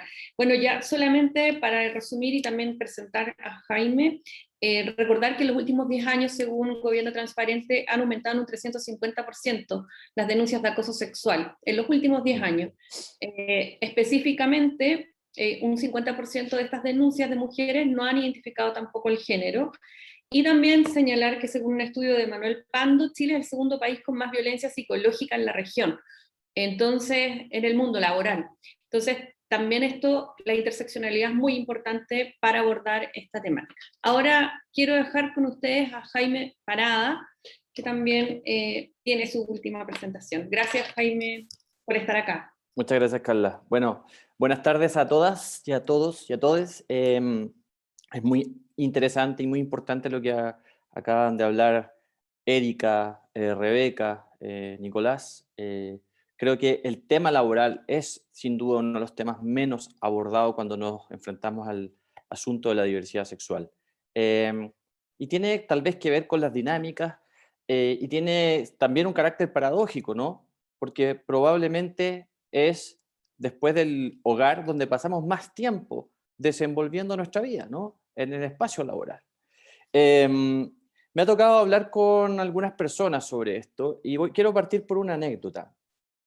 Me acuerdo que hace unos 5 o 6 años me invitó una compañía bastante grande a dar una charla a sus colaboradores sobre diversidad sexual en el trabajo. Y vi algunas caras así como con algunas caras de aprobación, algunas otras caras de extrañeza, y veía una cara permanente de asentimiento, de que decía que sí, la gerenta general de esta empresa, o el cargo equivalente. Y después se me acercó muy feliz y me dijo, excelente tu charla, quise hacerlo porque tú sabes que aquí, en esta compañía, no es tema, ¿no? Le dije, no es tema, ¿y qué quiere decir que no sea tema? No, que cada uno puede ser quien quiere ser nomás. Y decía, cada uno quiere ser quien quiere ser. Entonces yo le pregunté a ella, si cada uno quiere ser quien quiere ser, si nos vamos a dar una vuelta por los escritorios no sé, de la compañía, ¿no? Algunos funcionarios random, yo voy a encontrar fotografías de parejas del mismo sexo, así como encuentro fotografías de familias, como digo yo, la familia del pesebre, ¿no? De familias heterosexuales y género, ¿las voy a encontrar? Dicen, creo que no. Entonces, ella hizo algo bien interesante. Un par de semanas después me dijo, Jaime, hice un ejercicio. Le pedí a todos los colaboradores que por una semana escondieran las fotografías de sus familias.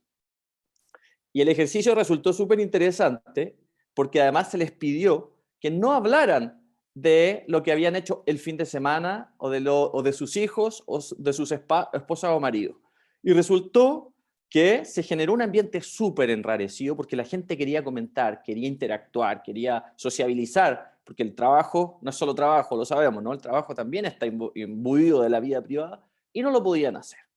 Entonces yo le dije a esta persona, creo que es importante que en lugar de tener como respuesta no es tema, porque lo estamos haciendo entre comillas tan bien que no es tema, que sí sea tema.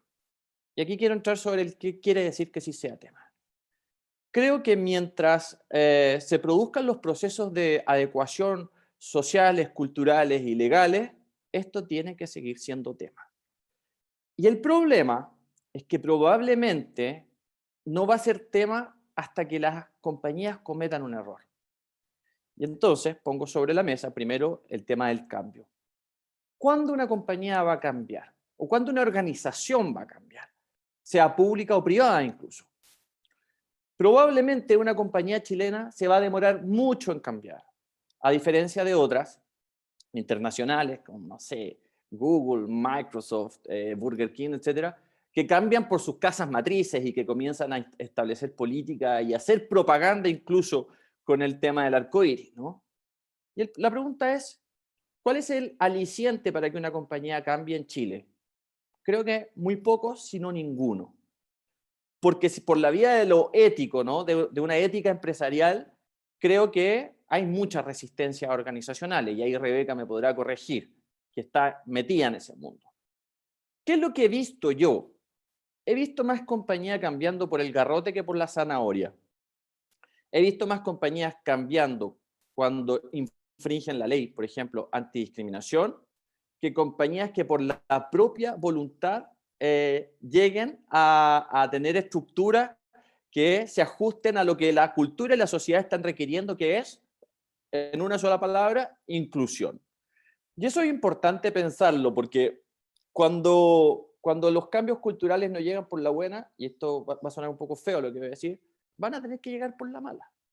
Y yo he visto y me he contactado con líderes de organizaciones realmente preocupados cuando han cometido errores. Voy a contar otra anécdota. Un gerente de una empresa que producía artículos de limpieza, una muy grande, me contó, lo conocí en un avión, nos quedamos en una larga escala y me contó durante un buen rato cómo él había sido lo suficientemente inclusivo para acoger, entre comillas, en sus palabras, a una persona que había transitado, ahora era una trabajadora trans, y abrirle especialmente un baño a ella.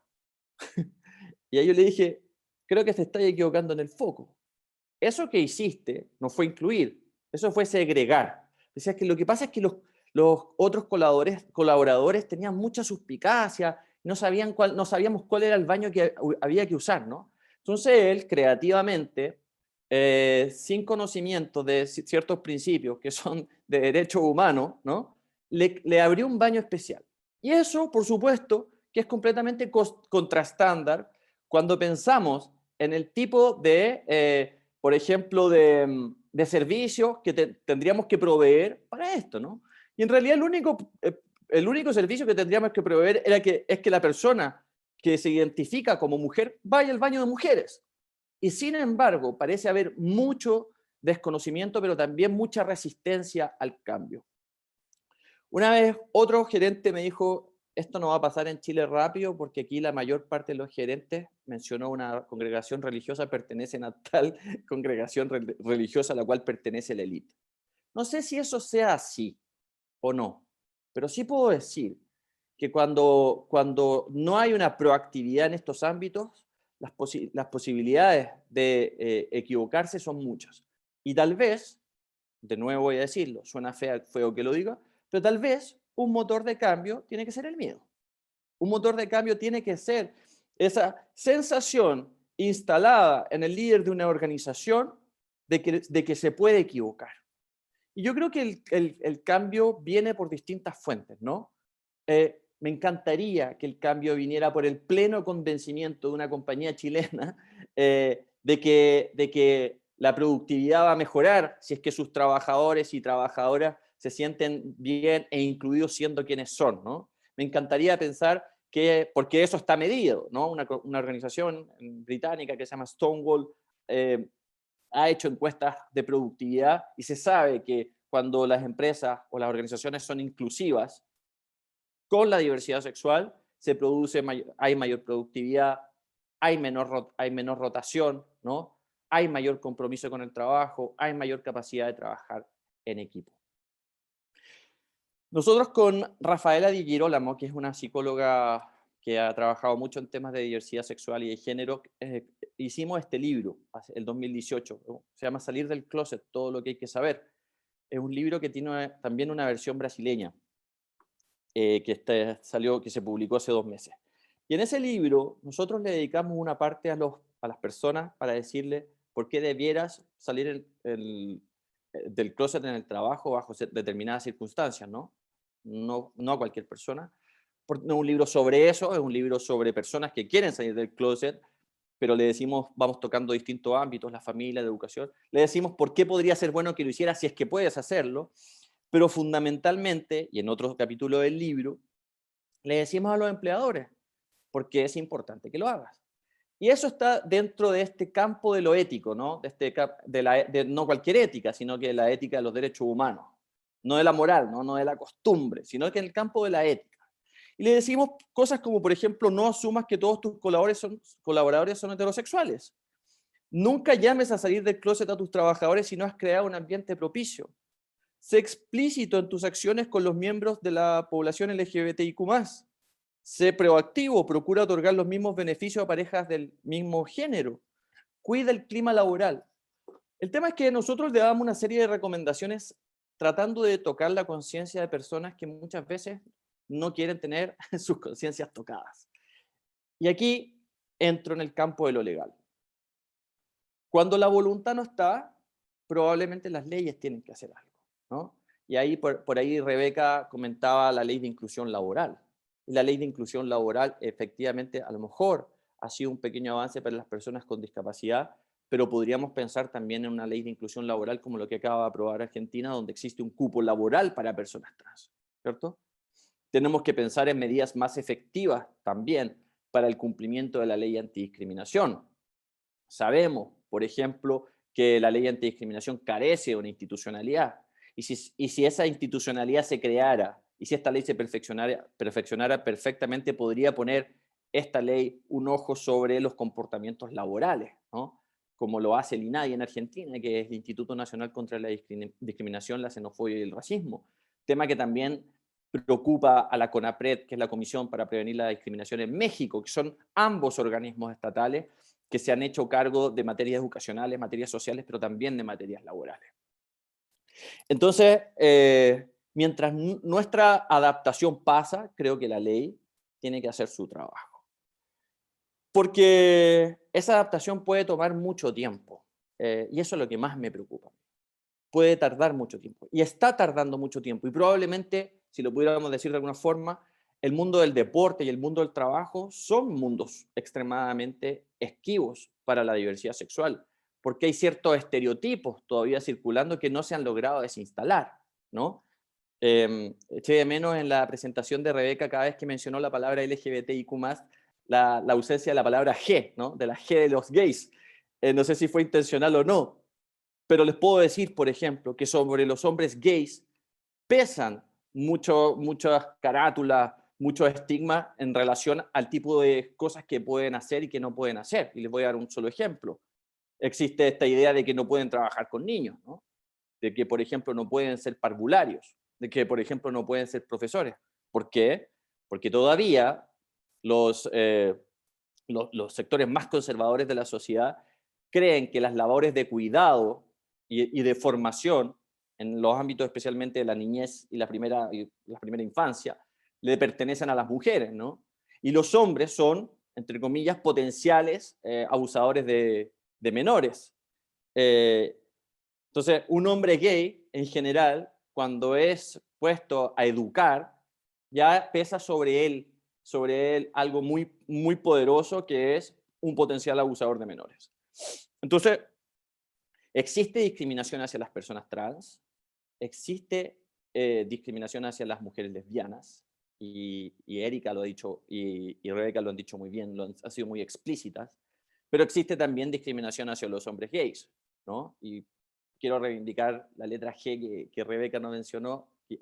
Vamos a conversar si lo hizo por una digresión conceptual o si lo hizo por alguna otra razón, pero quiero reivindicar que a nivel de los hombres gays, evidentemente eso es problemático. Y no estoy hablando de cualquier persona gay, ¿no? Estoy hablando especialmente de las personas gays que se manifiestan, que tienen una expresión de su orientación sexual pública, ¿no? Que públicamente se sabe que son homosexuales, o bien que entre comillas lucen de una manera determinada, o se expresan verbalmente de una manera determinada. Y ahí estamos también frente a una sociedad que no ha sido capaz de reconstruir, de repensar cuáles son las formas aceptables de estar y de ser en el mundo. Porque todavía, y esto es algo que yo siempre digo, siento que estamos en un momento de transición, ¿no? Y siempre lo ejemplifico con un elástico que está en tensión, donde hay dos sistemas de valores conviviendo. Por un lado, el sistema de valores anquilosado, anticuado, conservador, permeado de una moral religiosa. Y por otro lado, este sistema de valores inclusivo, amparado en el sistema universal de derechos humanos y en una conciencia respecto de qué es lo aceptable al momento de expresarse y manifestarse frente al mundo. Y yo creo que estos dos sistemas de valores están en tensión, si es que esto fuera un elástico, ¿no? Y nuestro trabajo, ojalá, y ojalá también el de la Facultad de Economía y Negocios, sea trabajar para que el elástico se corte, no hacia nuestro lado, porque no es nuestro, sino que hacia el lado de una ética universal, que es la ética de los derechos humanos. Entonces, creo que lamentablemente el mundo del trabajo, las compañías, el mundo privado e incluso el público han sido demasiado resistentes al cambio, y creo que por esa resistencia al cambio tiene que trabajarse en un perfeccionamiento, evidentemente, de las leyes, para que esas leyes sean implementadas y cumplidas, porque lo que estoy viendo es que en las compañías chilenas esto está tardando muchísimo en llegar. Eso. Muchas gracias, Jaime, por tu presentación. Interesante también que nos hayas incorporado este dilema, ¿no? Del cambio, si es externo, es interno, es voluntario o es reactivo. A nosotros, como el MGPDO, el Magíster en Gestión de Organizaciones y también Dinámica Organizacional, entrenamos mucho en la línea de ir actual a la sociedad e ir generando cambios de manera lo más propositivamente, no de forma reactiva, sino que con planes de acción y diagnóstico. Y en esta misma línea voy a leer la primera pregunta que está acá. Les voy a pedir a los panelistas si la pueden responder en poquitos minutos, nos pasamos porque el tema es muy interesante y nos parece importante poder responder estas preguntas de los asistentes, ¿ya? Hay una persona que pregunta, dentro de esto diagnóstico que está planteado acá, ¿cuál es el límite? ¿No? Nosotros lo hemos abordado en algunas ocasiones en nuestra cátedra, pero ¿cuál es el límite dentro de cuándo está listo el cambio cultural o también la legislación, ¿no? Nacional o internacional en levantar datos? Sabemos que hay países como Canadá, otros países que trabajan más ciegamente, sin que el tema de orientación sexual sea un tema, pero efectivamente tienen una cultura organizacional mucho más preparada y apta para esto. Entonces queríamos preguntarle a ustedes, a cada uno su mirada, desde cómo sería este equilibrio, ¿no? Entre cómo hacer un diagnóstico organizacional con enfoque de LGTBIQ+, o diversidad e inclusión, pero sin también exponer quizás a grupos que pudiesen estar más vulnerados, si yo llamo a las personas a salir de ese espacio más seguro, ¿no? Solamente una anécdota, en una empresa una vez me di cuenta que tenían el newsletter Sal del Closet, y algunas personas lo vivían de manera muy angustiante y me lo señalaban, como, ¿por qué a los heteros no se les pregunta su orientación sexual y yo lo tengo que poner en un newsletter, ¿no? ¿Cómo no hacerlo de forma burda? ¿Cómo no transgredir también la privacidad de los trabajadores? Así que acá tengo la primera mano levantada. Nicolás, ¿puedes partir tú con tu visión de cómo se diagnostica? Sí, muchas gracias. Creo que es una gran pregunta. Bueno, felicito las exposiciones de Erika, Jaime, Rebeca, muy ilustrativas. Yo creo que, o desde todo mejora también, proponemos como un foco, ¿cierto? Y lo primero yo diría es no asumir cosas primero respecto de las personas. ¿En qué sentido? Es que se genere una cultura en la cual estemos todos abiertos y abiertas dentro de la empresa a la revelación de una otra persona que tiene su propia identidad. Desde el reconocimiento a la dignidad, como decía Jaime también, a los derechos humanos, etc. Entonces, no asumir como una cosa común y corriente en la empresa que todas las personas son heterosexuales o cisgénero. No tenemos que asumir eso a la hora de establecer políticas. Asumir que las problemáticas de muchas personas tienen que ver con la dimensión de la sexualidad de la que conversábamos, por lo cual, como decía Rebeca, es algo que debe trabajarse al interior de la empresa. No asumir que un encuentro sexual, por ejemplo, cuando se conversaba a propósito de qué hice el fin de semana o qué no, que las orientaciones sexuales también pueden cambiar, que también muchas veces son fluidas y no tenemos que asumir que alguien se identifique con una etiqueta y que por eso tenemos que tratarla de cierta manera. Que no podemos deducir una identidad de género de una determinada expresión de género. Entonces, abrirnos culturalmente al reconocimiento de la persona en su integridad y en su dignidad, sin asumir que es hetero-cis, básicamente, que sería como la heteronorma aplicada, ¿no? Y para eso, solo para cerrar, cuidar que en todos los documentos, ¿cierto? En todos los actos en los cuales las empresas se dirigen, por ejemplo, hacia sus trabajadores, se cuide el uso de un lenguaje de género neutral, por ejemplo. Un lenguaje de género neutral, que ahí podemos conversar sobre el lenguaje inclusivo, que tiene varias discusiones interesantes también, pero como mínimo un lenguaje neutral que no esté distinguiendo, cuidar el lenguaje no verbal también, que es súper importante, dar un buen uso al nombre social, por ejemplo, de las identidades trans, respetarlo de manera estricta, porque eso es un derecho humano a la propia identidad, y ante la duda, para cerrar, siempre preguntar, y de manera respetuosa, cuidadosa, y como bien decías tú, Carla, sin exponer. Finalmente es cada persona, como lo plantea quizás también Jaime, la que decide cuándo y cómo decide visibilizarse. Pero eso no puede ser una razón para que la empresa como concepto no respete, no cuide y no finalmente utilice aquello como una forma de discriminación. Eso. Muchas gracias, Nico. Rebeca tiene la mano arriba también. Sí, muy brevemente, además de todo lo que ha señalado Nicolás, yo recomiendo partir esto con un cuestionario anónimo que asegure, por supuesto, la confidencialidad y el anonimato.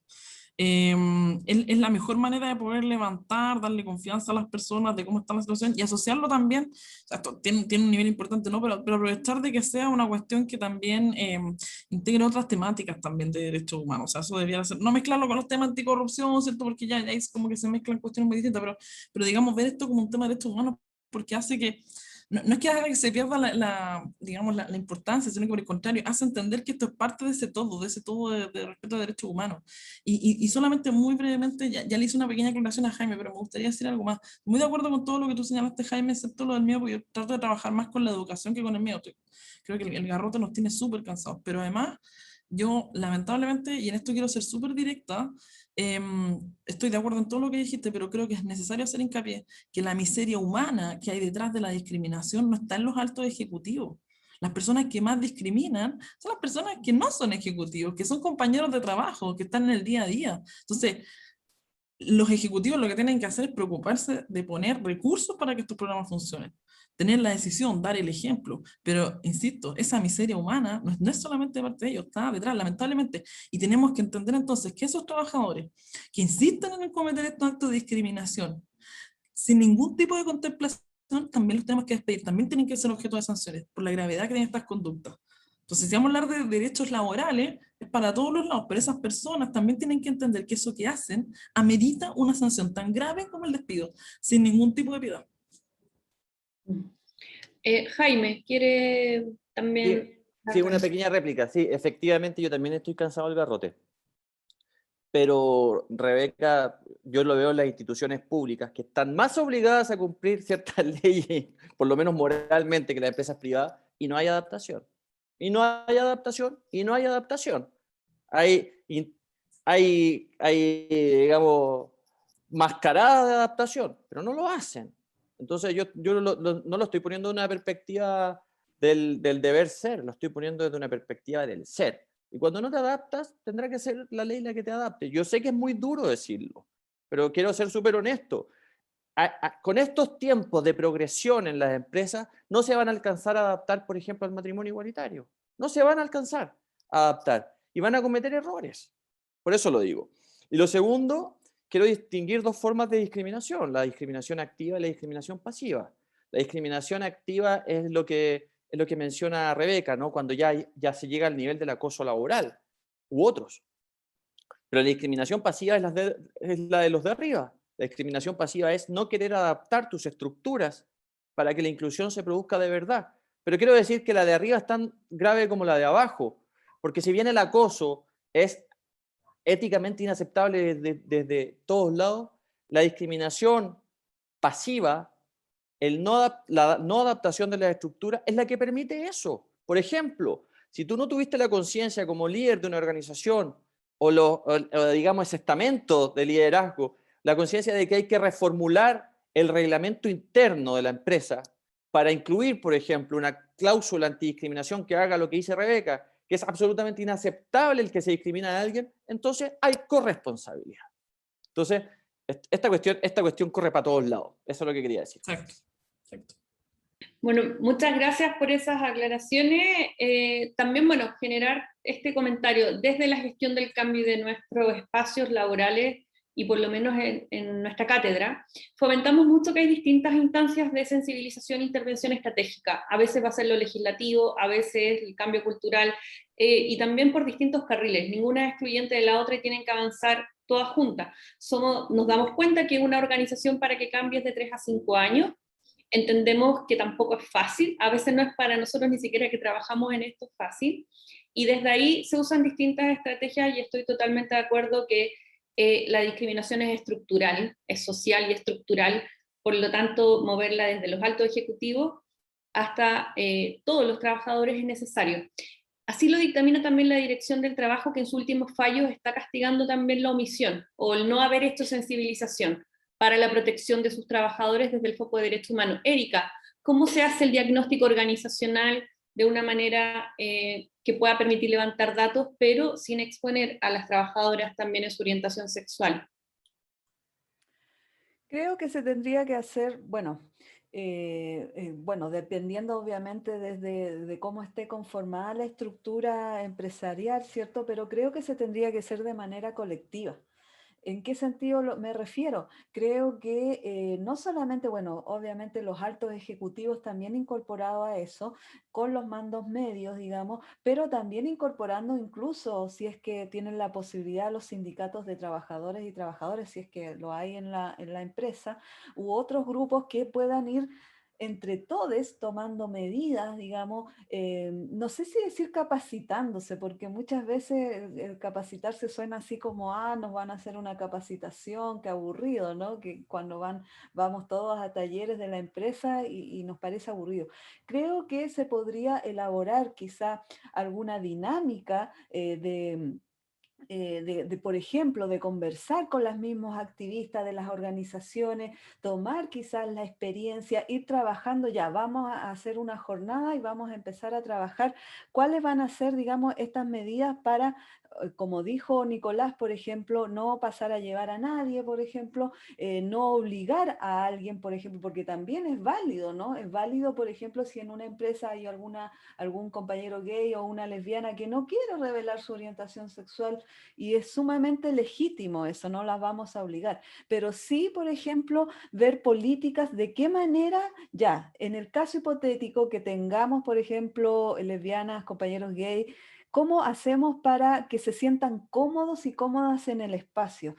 ¿Cómo le reflejamos que aquí no hay discriminación, que acá no se va a permitir algún tipo de burla o humillación? Obviamente que primero, haciendo estos talleres entre todas y todos, vuelvo a decir, de manera colectiva, y luego, por ejemplo, de esa manera colectiva, ir bajándolo ya hacia abajo, y ahí ya, por ejemplo, se ve una política de la empresa con todo esto, ¿no? Y en ese sentido, por ejemplo, estos talleres, invitando, por ejemplo, a activistas, tomando manuales de fundaciones como Todo Mejora, haciendo ese camino, ¿cierto?, para incorporar e incluir, y también, yo creo, también tratando de que el objetivo sea cambiar, no sé si lo voy a decir de buena manera, pero cambiar el chip. ¿no? Porque estamos con una cultura sumamente heteronormativa, es decir, una cultura obviamente que toda nuestra visión está desde este ser heterosexual, ¿cierto? Donde todo se conforma, incluso a la familia, donde todo está desde esa mirada. ¿Cómo vamos desconstruyéndonos, como dicen las feministas, ¿cierto? En esta heterosexualidad obligatoria que muchas veces nos impone tener una visión que no mira al de al lado, que no mira, por ejemplo, las otras preocupaciones y todo. Entonces, esos talleres, por ejemplo, tienen que apuntar también a eso, para que, por ejemplo, no salga algún compañero o una compañera diciendo, oye, aquí ya no se puede decir nada, no se puede decir ni una broma, porque es típico cuando te dicen eso, de que no se puede tirar ni una talla en contra de los gays o de las lesbianas o de los trans porque te pueden censurar. No se trata de eso, sino que ir cambiando ese paradigma, ¿no? Ese chip que hay sobre ciertas burlas, ¿cierto? Y yo creo que ahí va a ir bajando, obviamente, va a ir bajando entre todos porque va a haber una mayor sensibilización, acercamiento respecto también a nuestros derechos. Y bueno, también tomar en cuenta que al menos mi experiencia, mi poca experiencia trabajando en empresas en el pasado, por ejemplo, yo me acuerdo que tenía compañeros de otra religión, o sea, de religiones que son muy fundamentalistas. Y ahí me quiero referir, por ejemplo, que tenía compañeras y compañeros evangélicos, por ejemplo, en que se resistían a esto. Se resistían a esto. Entonces, ahí también dejo planteada un poco la reflexión y la pregunta, ¿cómo lo hacemos también, no? Cuando hay, por ejemplo, excusas religiosas que yo no comparto para nada, pero ¿cómo lo hacemos frente a esos compañeros a lo mejor que expresan alguna religión o tienen creencias que se resisten, por ejemplo, a esto? Entonces, también ahí tiene que haber una política clara de la empresa frente a esos planteamientos. Muchas gracias, Erika. Bueno, en realidad tenemos un montón de preguntas, pero les quiero anticipar y me voy a comprometer a hacer una guía. Siempre después de una charla mando una guía con los principales puntos para entregarle a las personas que están haciendo estas preguntas también, y agradecer la participación de todos los panelistas acá presentes en las preguntas y poner el tema en la mesa. Creo que es muy relevante lo que mencionan en términos de que esto es estratégico. Para nosotros, por lo menos del MGPO, es estratégico. Algunas organizaciones funcionan más rápidamente que otras y algunas se tendrán que subir por la legislación y los derechos humanos y fundamentales, que es parte de nuestro magíster, que también es la promoción de la pluralidad en todas sus expresiones. Una sociedad debiese ser lo que está expresado en la organización. Sabemos que todo esto tiene que gestionarse. No basta con campañas, como ustedes dicen, del mes del orgullo gay, por eso para nosotros es una cátedra, y también es parte de todo el año y nuestras actividades, los que estamos invitados también para próximas y futuras actividades. Sebastián, me gustaría si tú puedes dar algunas palabras de cierre y agradecimiento a nuestros panelistas en general. Sí, bueno, darle las gracias a Erika, Jaime, Rebeca y Nicolás, y a ti en particular, Carla, por toda la organización. Yo, bueno, me voy súper tocado. Yo creo que para nosotros, cuando tengamos a los que tenemos quizá alguna influencia de la toma de decisiones, nos toca la cosa más fácil, que es al lado, en términos relativos, de lo que son a veces los sufrimientos que tienen personas que están poco representadas en nuestro mercado laboral. Así que ojalá también veamos con esa relatividad, con esa perspectiva, que podamos hacer mucho más por movilizarnos y por generar una verdadera inclusión. Y ahí, bueno, comparto mucho lo que dijeron ustedes, que hay que quererlo, hay que racionalizarlo y también hay que sentirlo. O sea, uno tiene que tener una confluencia de emoción y racionalidades para realmente movilizarnos. Y bueno, parte quizás por empezar a definir, como nos mostraron ahí, lo que es un diagnóstico, en definir responsable, en definir, en ir más allá de lo que pueda ser la retórica, en generar objetivos que nos puedan transformarnos y generar ese cambio tan importante, tan relevante, ¿ya? Así que muchas gracias con mucha humildad por haberme permitido aprender de lo que todos ustedes expusieron en su experiencia, y decirles que nosotros como facultad y en particular como comunidad de nuestro magíster estamos muy comprometidos para que podamos seguir en el fondo gestionando y movilizándonos ante este cambio. Muchas gracias, Carla, y a todos nuestros panelistas, y especialmente a todos los invitados. Aquí les cuento a nuestros panelistas que es raro que se quede tanto rato la gente, a pesar de que teníamos programado que fuese de 12 a 1 de la tarde, y la gran mayoría, en total tuvimos alrededor de 64, 65 espectadores, y más de 2/3 se quedaron ahora casi 2 horas escuchándoles, porque estábamos todos súper interesados con lo que estábamos aprendiendo, tanto en términos así técnicos, pero también en la cuestión que realmente nos sensibiliza y nos moviliza, que tiene que ver con la experiencia que nos estaban transfiriendo. Así que muchas gracias y que tengan todos un muy buen día. Muchas gracias. Muchas gracias. Gracias. Gracias por aceptar. Saludos a todos. Gracias, hasta luego. Hasta luego, chao. Gracias. Uno de los elementos distintivos de nuestro magíster en gestión de personas y dinámica organizacional es el apropiado equilibrio entre lo que es el óptimo organizacional, la mejor eficiencia y productividad de las organizaciones, con el foco en las personas y el desarrollo de carrera y el bienestar que uno busca en ellas. Un alumno aprende aspectos y dimensiones modernas respecto al manejo y a la gestión de personas. Por ejemplo, aspectos relativos a la recompensa total, compensaciones, beneficios, estrategia empresarial, el derecho del trabajo, relaciones laborales, por un lado, y por otro lado también tenemos aspectos asociados a lo que es dinámica organizacional, gestión del cambio, liderazgo, grupalidad, coaching, investigación-acción, de manera de poder incorporar herramientas para poder diagnosticar y luego generar propuestas para la mejora organizacional.